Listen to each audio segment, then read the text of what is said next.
দেখেন তো এটা কার লাগবে আপুরা, তাড়াতাড়ি করে স্ক্রিনশট নেন।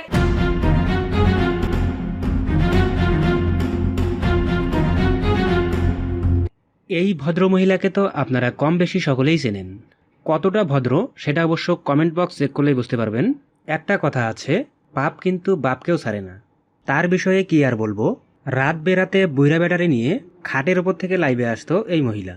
লাইভে এসে কি করতো সেটা আপনারা সকলেই জানেন। যদিও অনেক সময় সে তার ব্যবসার প্রসারের জন্যই লাইভে এসে তার বিজনেসকে প্রমোট করার জন্য বিশেষ বিশেষ স্পেশাল কিছু প্রোডাক্ট দেখাতো তার ব্যবসার খাতিরে।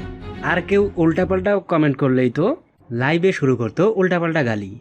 তোর গাল আর আমার পা একটা লাচ্ছি মারমু, চাপার দাঁত সবগুলো খুলে খুলে হাতের মধ্যে চলে আসবে। ব্যাপক বেড়াগুন হাঙ্গার। যাই হোক, বুইরা বেড়ারে বিয়ে করে রাত বেরাতে লাইভে এসে মোটামুটি কিছু সস্তা ফলোয়ার পেয়েছিল এবং তার ব্যবসাও অনেকটাই গ্রো করেছিল। হ্যাঁ, এতটুকু ঠিক ছিল, মানুষ টাকার জন্য আরো কত কিছুই না করে, তবে এত কিছু করেও তার যেন মন ভরছিল না। আপনি দিন রাতে সমান তালে ইনকাম করেন, তাতে আমাদের কিছু বলার নেই, কিন্তু আপনি মানুষের সাথে এত বড় প্রতারণা কেন করলেন? পাকিস্তানি পোশাকের নামে গুলিস্তানের সস্তা প্রোডাক্ট ডেলিভারি দিচ্ছেন। লাইভে দেখাচ্ছে পাকিস্তানি প্রোডাক্ট, কিন্তু ডেলিভারি দিচ্ছে গুলিস্তানের প্রোডাক্ট। কত বড় বাটপার! যাই হোক, অবশেষে যা হওয়ার তাই হলো। প্রথমেই বলছিলাম পাপ কিন্তু বাপকেও ছাড়ে না। অবশেষে ভোক্তা অধিদপ্তর তার প্রতিষ্ঠান সিলগালা করে দেয়, তবে ভোক্তা অধিদপ্তর এই মহিলাকে খুঁজে পাননি।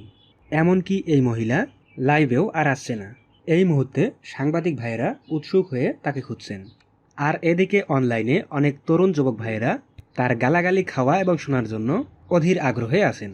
তবে যাই হোক, খুব শীঘ্রই হয়তো আমরা তাকে দেখতে পাবো, সেই আশায় রইলাম।